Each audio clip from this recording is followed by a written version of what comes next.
Non, je peux m'emmener.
Good morning and welcome to our Sunday service.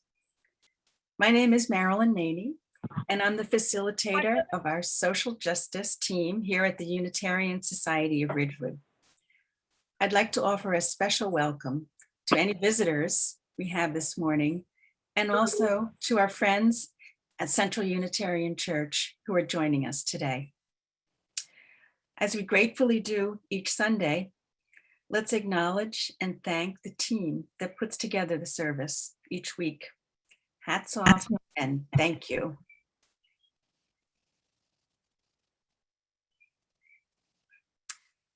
I'd like to begin this morning's service by remembering the Native people who roamed this area, the Wolf and Turkey clans of the Lenni Lenape, and also our neighbors, the Turtle Clan of the Ramapo Lenape Nation of Mahwah and Ringwood, New Jersey, who were our guests pre-pandemic and who continue to suffer mightily from the health, social, and economic effects of environmental inequality and downright racism that made their land and people the scapegoat of industrial waste, and whose repeated cries for justice remain unanswered.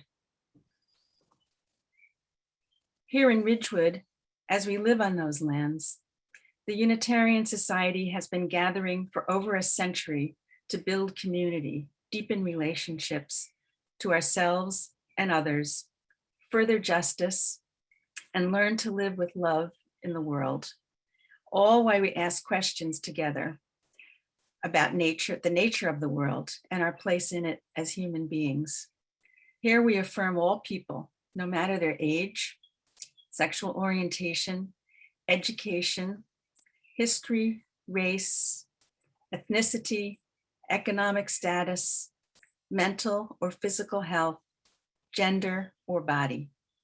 Here we understand that we are one family connected to the earth and everything in existence. Here we understand that love has the power to heal and transform us all. If this is your first time visiting, welcome. We'd like to get to know you. And if you'd like to learn more about us, you can get connected to our weekly emails, check our website, or contact Anne, our congregational administrator, at usr.membership1@gmail.com. We would also love for you to fill out the Google form being dropped in the chat so we can follow up with you. Thank you for being with us this morning. We have one announcement this morning. Jeannie Namitz, our Director of Religious Education, would like your support for our Reeb Porch collection for the month of August. We will be collecting school supplies like pens, pencils, notebooks, backpacks for children assisted by the Center of Hope and Safety. Please look for more details in the e-blast. Each Sunday, as we begin our gatherings, we have a tradition of lighting a chalice and reciting simple words to connect with each other, and listening to a centering sound as we prepare to slow down and reflect. Please join us.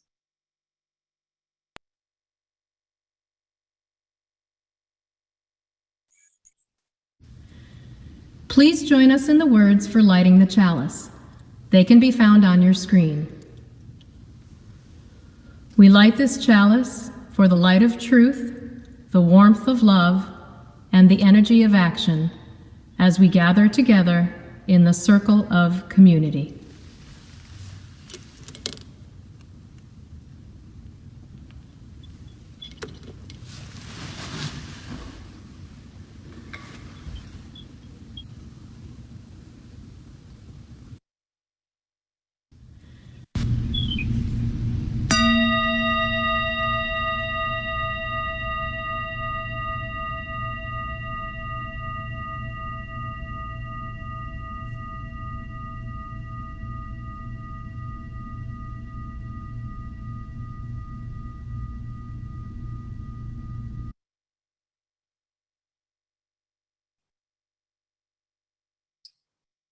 When our copy of The Atlantic arrived in the mail with a cover story on returning the national parks to the tribes, it got my attention.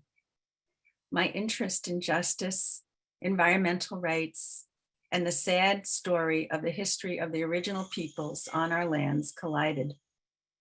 It reminded me of when Chief Vincent Mann of the Ramapo Lenape spoke to us 2 years ago, and he nonchalantly referred to the birds, beavers, and deer as his brothers and sisters.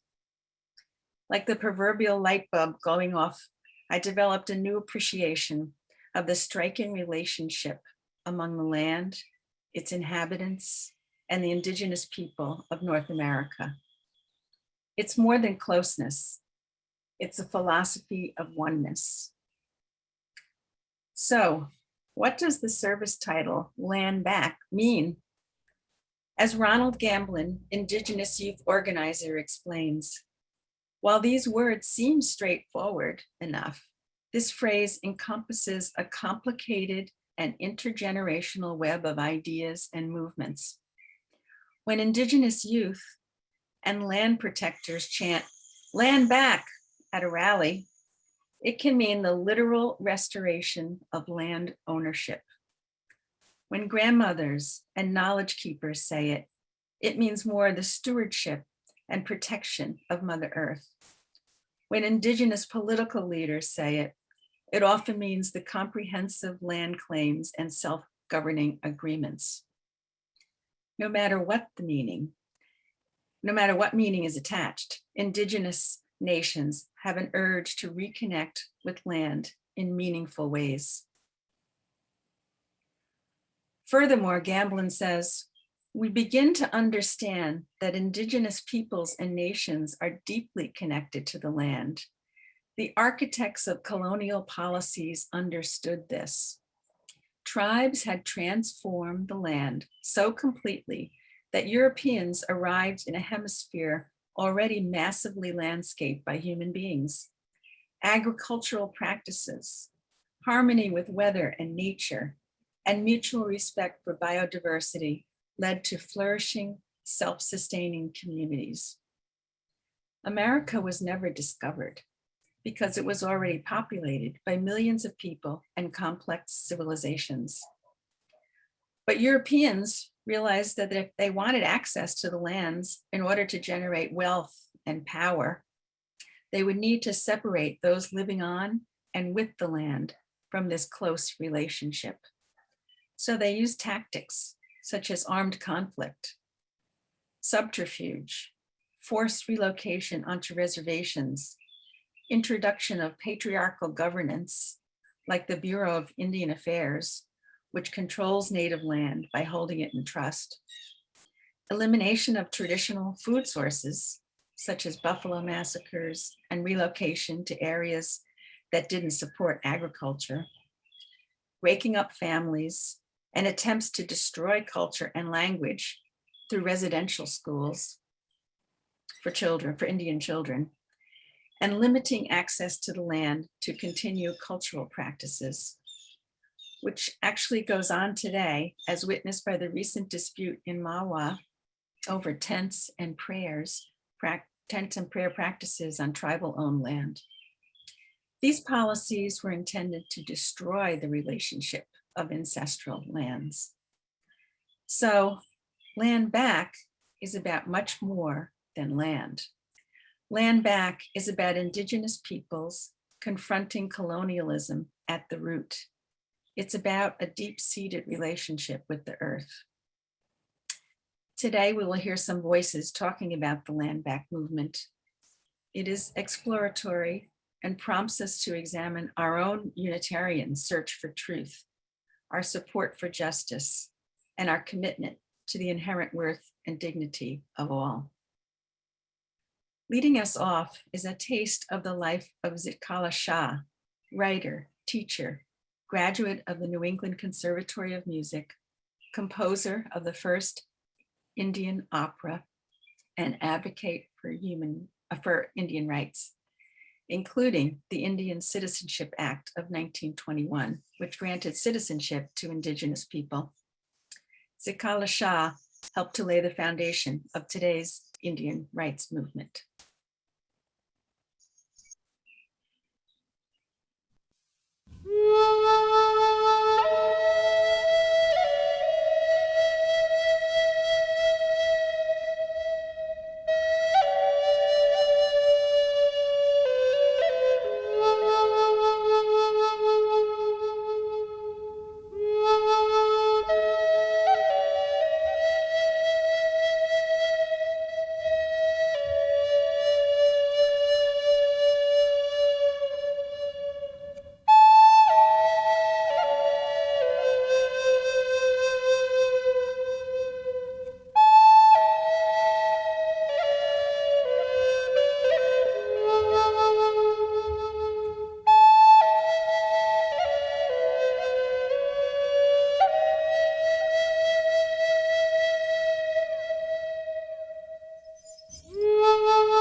Now, please make yourself comfortable as Lois Parker Henyon guides us through a mountain meditation. Good morning. This meditation is adapted from John Kabat-Zinn's mountain meditation. Find a position of stability and poise. Upper body balanced over your hips and shoulders in a comfortable but alert posture. Hands on your lap or your knees, arms hanging by their own weight like heavy curtains, stable and relaxed. Actually sensing your body, feeling your feet, legs, hips, lower and upper body, arms, shoulders, neck, and head. And when you are ready, allowing your eyes to close or continue to look at the beautiful mountain photos on your screen.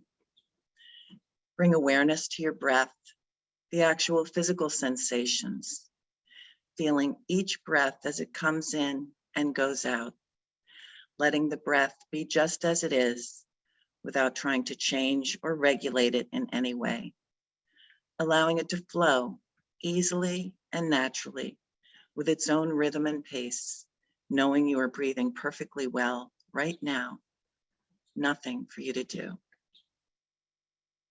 Allowing the body to be still and sitting with a sense of dignity, a sense of resolve, a sense of being complete, whole in this very moment, with your posture reflecting this sense of wholeness.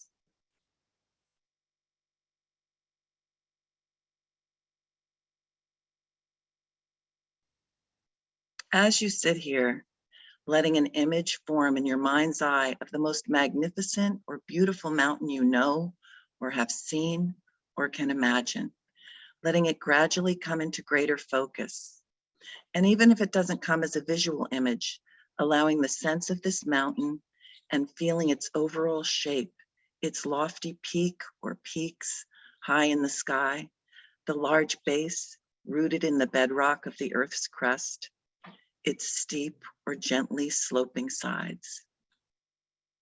Noticing how massive it is, how solid, how unmoving, how beautiful, whether from far or up close. Perhaps your mountain has snow blanketing its top and trees reaching down to the base or rugged granite sides. There may be streams and waterfalls cascading down the slopes. There may be one peak or a series of peaks or with meadows and high lakes.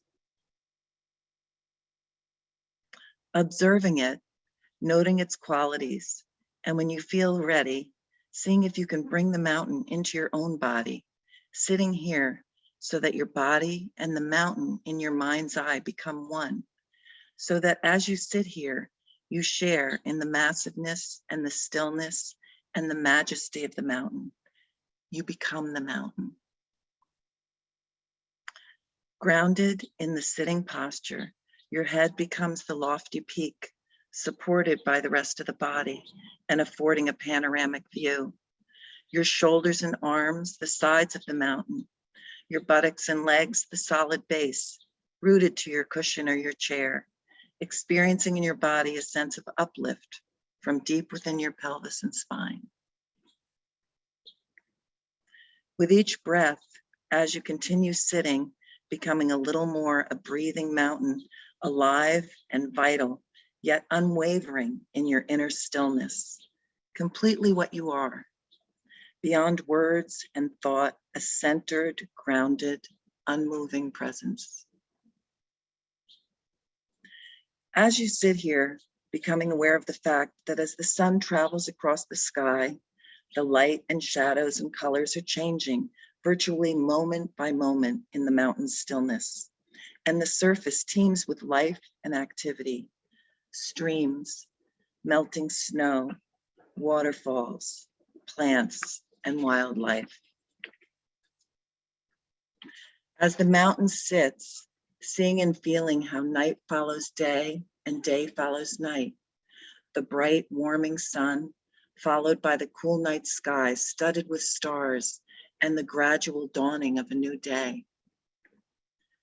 Through it all, the mountain just sits, experiencing change in each moment, constantly changing, yet always just being itself.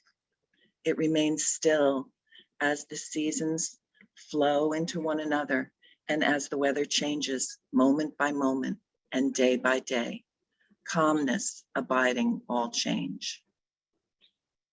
In summer, there's no snow on the mountain except perhaps for the very peaks or in the crags shielded from direct sunlight.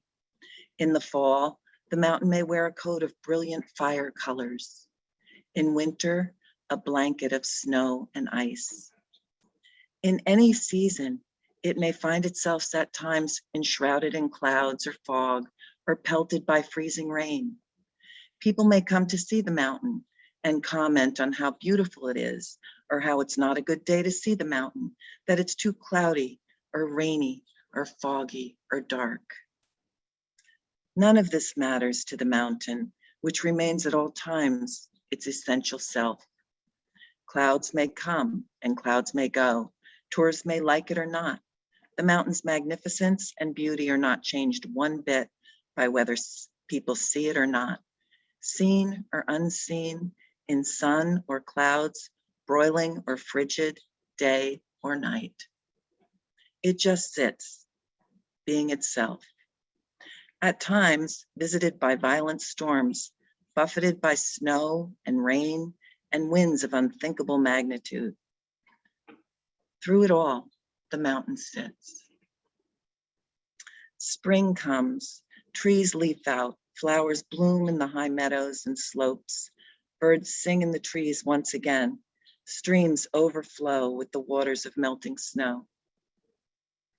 Through it all, the mountain continues to sit, unmoved by the weather, by what happens on its surface, by the world of appearances, remaining its essential self. Through the seasons, the changing weather, the activity ebbing and flowing on its surface. In the same way, as we sit in meditation, we can learn to experience the mountain. We can embody the same central, unwavering stillness and groundedness in the face of everything that changes in our own lives, over seconds, over hours, over years. In our lives and in our meditation, we experience constantly the changing nature of mind and body of the outer world. We have our own periods of light and darkness, activity and inactivity, our moments of color and our moments of drabness. It's true that we experience storms of varying intensity and violence in the outer world and in our own minds and bodies, buffeted by high winds, by cold and rain. We endure periods of darkness and pain, as well as moments of joy and uplift. Even our appearance changes constantly, experiencing a weather of its own. By becoming the mountain in our meditation, we can link up with its strength and stability and adopt them for our own. We can use its energies to support our energy to encounter each moment with mindfulness and equanimity and clarity. It may help us to see that our thoughts and feelings, our preoccupations, our emotional storms and crises, even the things that happen to us, are very much like the weather on the mountain. We tend to take it all personally, but its strongest characteristic is impersonal. The weather of our own lives is not to be ignored or denied.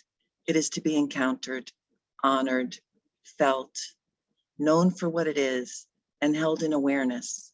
And in holding it in this way, we come to know a deeper silence and stillness and wisdom.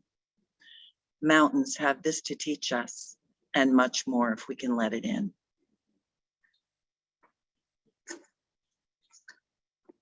In the time that remains, continue to sustain the mountain meditation on your own. Listen for the sound of the gong. And following that, an adapted version of the speech, A Litany of a Circle, attributed to Chief Seattle.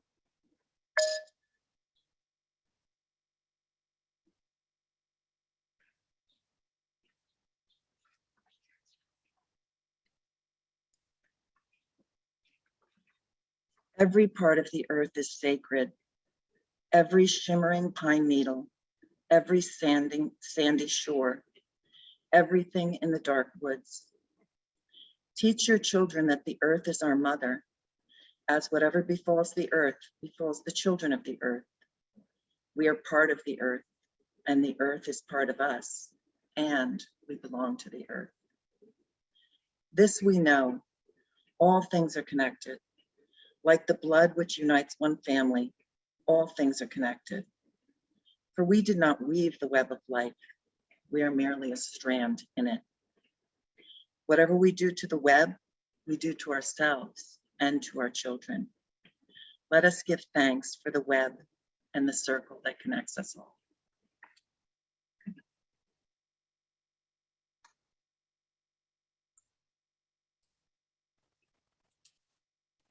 Thank you very much, Lois.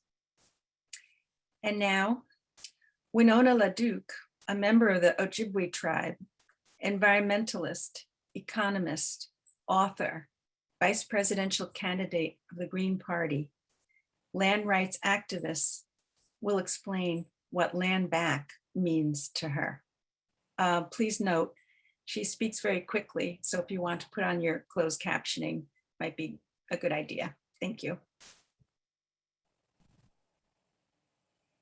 Theoretically, they say that they like the Indians returning land and giving land back to Indians. Yeah, that's good. We understand that things were done wrong to Indians. That's how people talk. We understand that things went wrong to Indians, but when I ask for our land back inside our reservation, I'm not talking about throwing white people off. I'm talking about federal land holdings inside our reservation. 45,000 acres of federal land holdings. They won't support return of that land. And what they say, the reasons they won't support it is because they said, first of all, that right now, because it's held by U.S. Department of Fish and Wildlife, that they have a say in how it's managed. And if it's returned to the Indians, they won't have a say. And I said, when I heard them say that to me, I said, you didn't seem to notice when they were clear cutting over there on that refuge. And you didn't seem to take any notice when they're putting pesticides over it, and you didn't want to have your say then. But when we want our land back, you are opposed to it. And the fact is that our tribe has more stringent environmental laws than the state of Minnesota and the federal government. But you're afraid of us having control over our land, and I fundamentally believe that's racism, because they don't believe that we could handle our land. I said, we didn't cause any extinction of species on our reservation. Who caused extinction of species in our area is non-Indians and the federal government. We didn't cause any extinction. But it's fundamental issues that are deeply rooted issues of racism and a perception that Indian people or people of color are not as able as white people to take care of things, whatever it is. And that somehow white people are better at it, better managers. And, so we fight those issues all the time. And there's, there's this thinking about it, this kind of this intellectual thing. We understand what happened to the Indians was wrong, and we'd like to fix that. But when it comes down to it, they don't want to fix it. So that's the fundamental issues that, it's a struggle that we face, is calling people to task on that, and over time trying to get them to support us, because the reality is that the federal government will not return land to us unless the white people say the federal government should return land to us.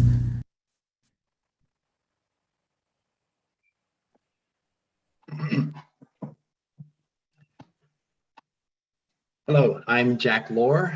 I am a member of the Board of Trustees of USR. If you are a regular with our Sunday services, you know what comes next. If you're not a member or a friend of USR, we encourage you to give to your own congregation. But if you belong to USR, if you're part of our community, this is a time for sharing. It matters deeply what we do on Sundays. This sharing of the plate is something that goes half to this summer, half to the Center for Food Action, and half to our own congregation. Admittedly, it's a lot easier to let the plate pass by when we're doing this on Zoom. And maybe it's been a while since you tapped the plate and contributed something. So let this moment be a moment to contribute, to share something of your blessings. The instructions will now be on the screen. It's easy enough to do. There are many ways to give. We thank you for your support. The Sunday morning offering will now be given and gratefully received.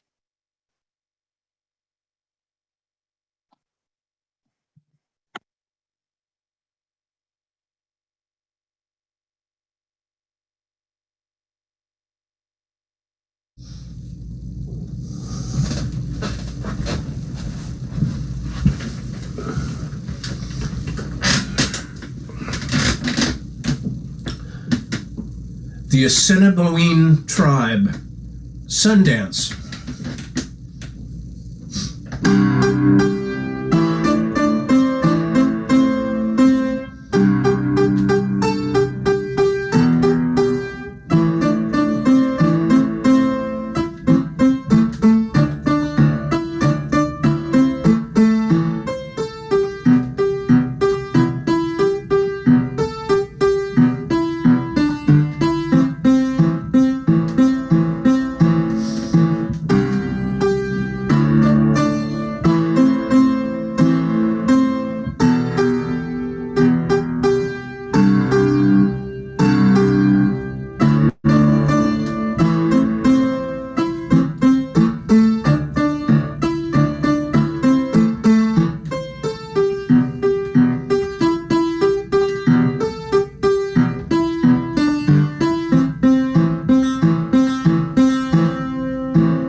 Song to the Birds.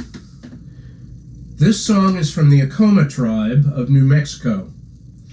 Birds were very special to the Indian.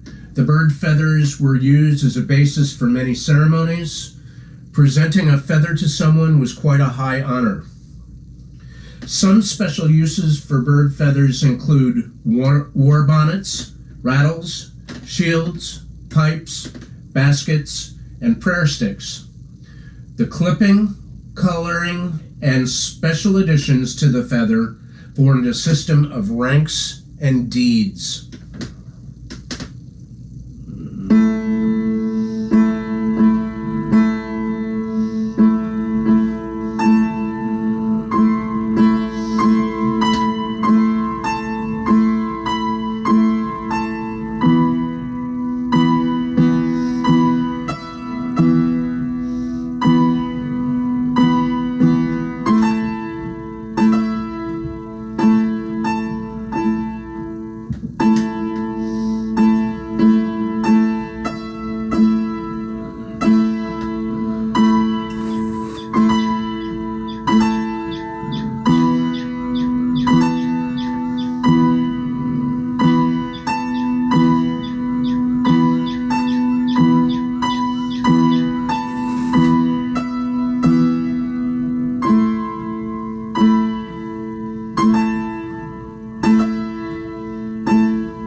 Turkey Dance.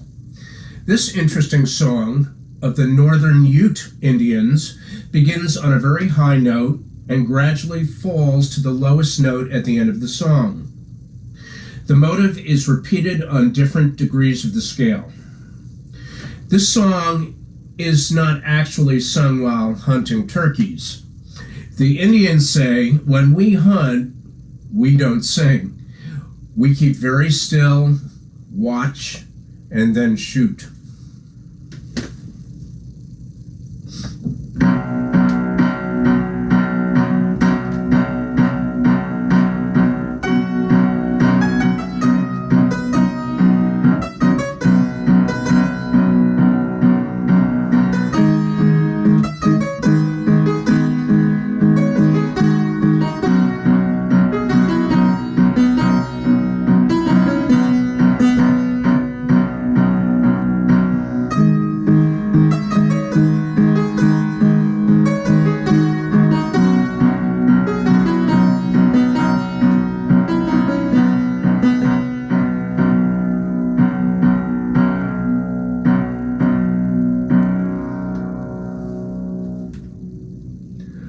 corn dance song.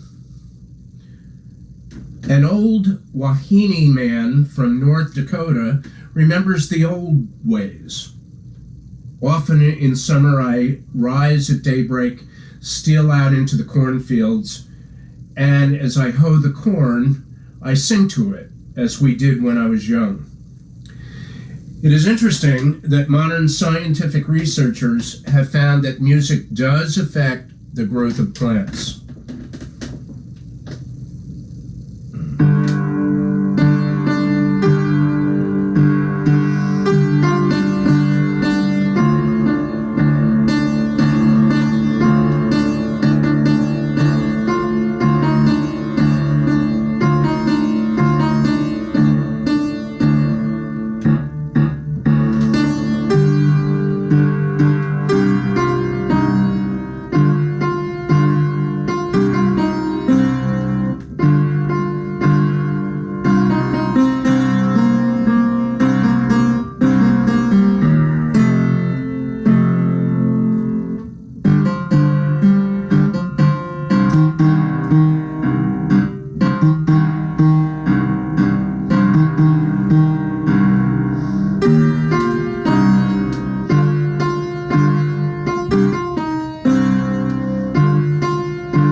Flute call. The instruments used by Native Americans are of two types, percussion and pipe. There are two melodic instruments, the whistle or flageolet, made from the wing bone of a large bird, and the flute. The flute is usually about 18 inches in length, blown from the end, and capable of playing a complete octave with corresponding overtones. The flute melodies are perhaps the most beautiful of any tribal songs.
Wedding song. A warrior once wrote, "Father, I love your daughter. Will you give her to me, that the small roots of her heart may entangle with mine, so that the strongest wind that blows shall never separate us."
sunset song. At the instant of the sun touching the border of the horizon at sunset, the Zunis assembled upon the highest cliffs and housetops to sing their song. The chant takes about 1 minute to sing. During the first 4 repetitions, the Indians remain standing. In the last repetition, they are kneeling, and in the finale, they lie down towards the sun in silence.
Thank you, Ron.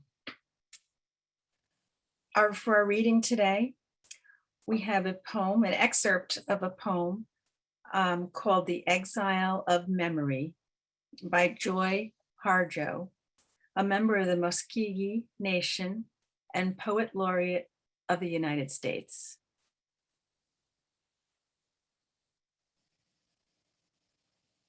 Do not return, we were warned by one who knows things. You will only upset the dead. They will emerge from the spiral of little houses lined up in the furrows of marrow and walk the land. There will be no place in memory for what they see, the highways, the houses, the stores of interlopers perched over the blood fields where the dead last stood. And then what?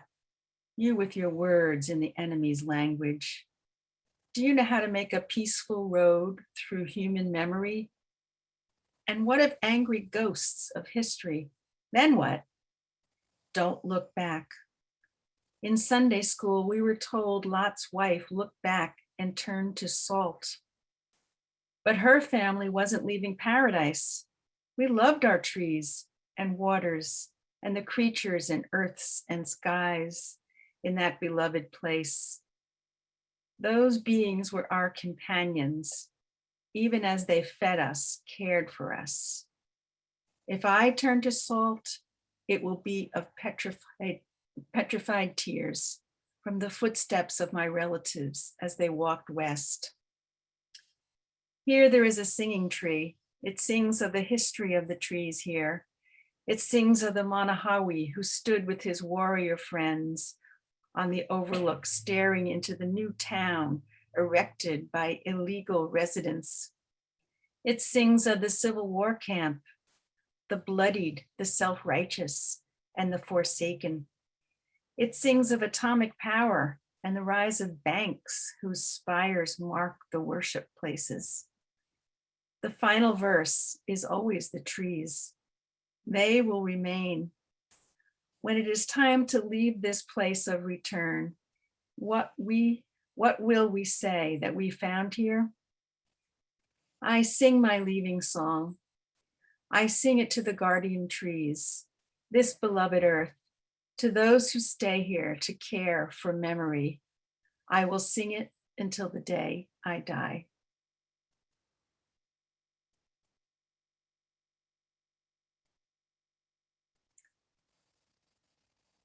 Switching up a little, David Truer is the author of the Atlantic article that I mentioned in the opening, as well as seven published books. Here he explains his take on returning the national parks back to the tribes. It is one of the joys of an American summer, trekking to and through a national park. As COVID restrictions lift, millions are expected to explore the great outdoors. But now a provocative article examines the deeper history of how these parks came to be and their complicated legacy. Stephanie Sy has our conversation for our ongoing coverage of Race Matters. These national parks are beloved. In a phrase that's often repeated, writer and historian Wallace Stegner once called them America's best idea. But in a recent cover story for The Atlantic, author David Troyer argues now is the time to return national parks to native tribes who were forced off the lands. He's calling for the return of more than 60 of them, including Yellowstone, the Grand Canyon, and Joshua Tree. All told, it would include more than 80 million acres. David Troyer is a member of the Leech Lake Ojibwe tribe in Minnesota and the author of The Heartbeat of Wounded Knee, Native America from 1890 to the present, and he joins me now. David Troyer, thank you so much for joining the News Hour. There were so many passages that stood out to me in your article, including the description of Yellowstone, which you write, from the perspective of history, is a crime scene. Describe how what happened there makes your case for returning national parks to tribes. Yellowstone was created during the height of the Plains Wars between various Western tribes in the United States government. And in the middle of that battle, they created this park which excluded and deprived, primarily the Shoshone-Bannock and other tribes of access. They were forcibly removed, kicked out of the park, forbidden from hunting and gathering and using the park or that land as they had for centuries. Yellowstone is just one of many parks, and it's a pretty unique one. But we can see, even just by looking at Yellowstone, how fraught that place is with history.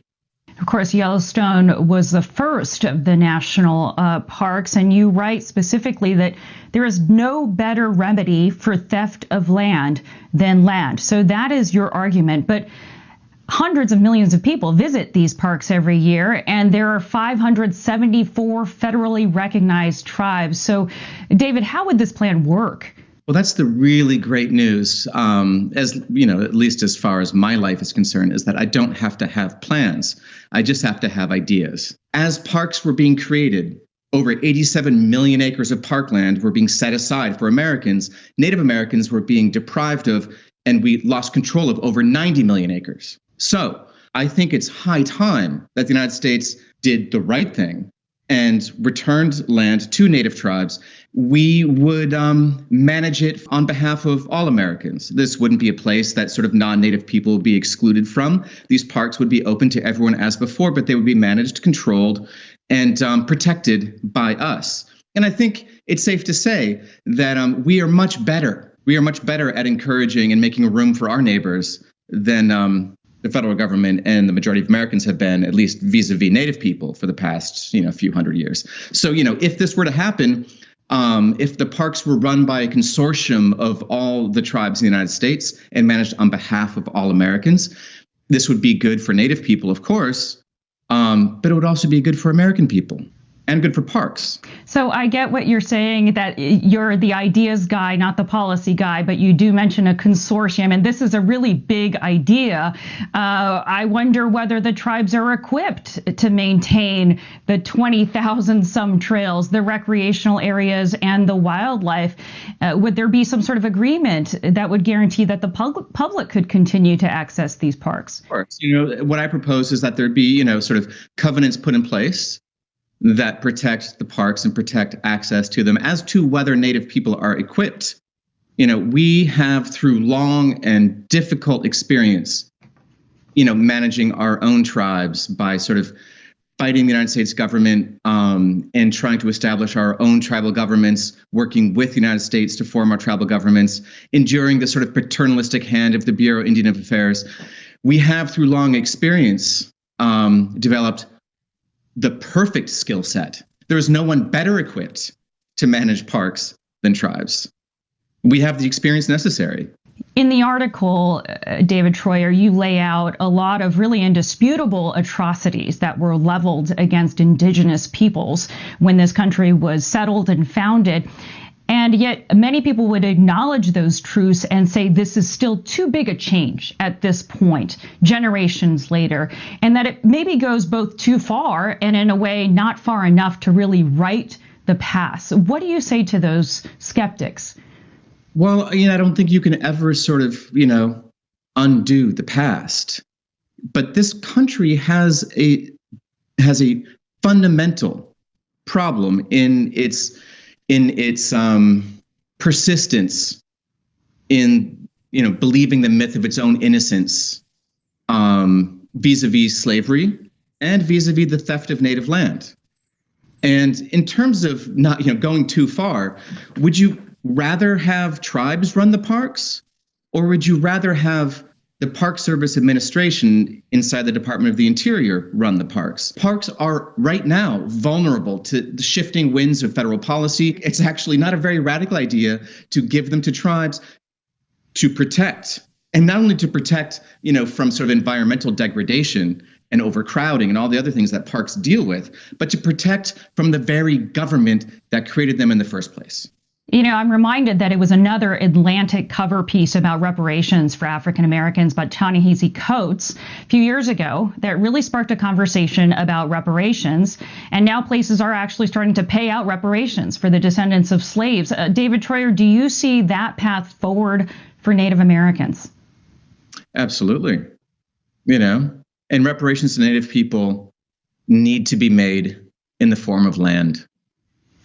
That is fundamental. You know what? It's a really powerful thing to stand at, say, Yosemite and to look up. We are observing and being a part of an incredible thing when we get to go to places like that, or Yellowstone or Glacier. It would be really, really profound as well to stand in those places and know that you're standing on native land once again, and to look up at Half Dome or El Capitan and know you're not just seeing a beautiful mountain, but you're actually seeing the practice of justice.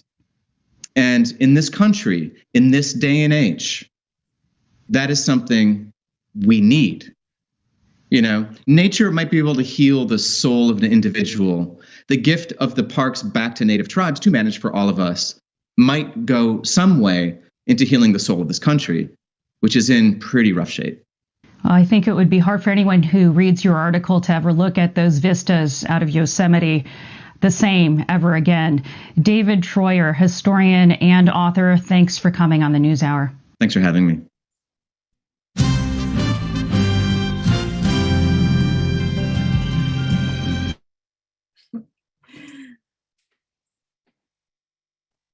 Well, our closing reading today is from April 1870 by Chief Red Cloud, Macapia Aluta of the Sioux Nation. In 1868, men came out and brought papers. We could not read them, and they did not tell us truly what was in them. We thought the treaty was to remove the forts and for us to cease from fighting. But they wanted to send us traders on the Missouri, but we wanted traders where we were. When I reached Washington, the Great Father explained to me that the interpreters had deceived me. All I want is what is right and just. And in our closing, as we extinguish the flame, we're going to hear another musical piece, but the words to the closing will appear on the screen, and hopefully you can repeat our closing words at home.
Thank you all for coming today.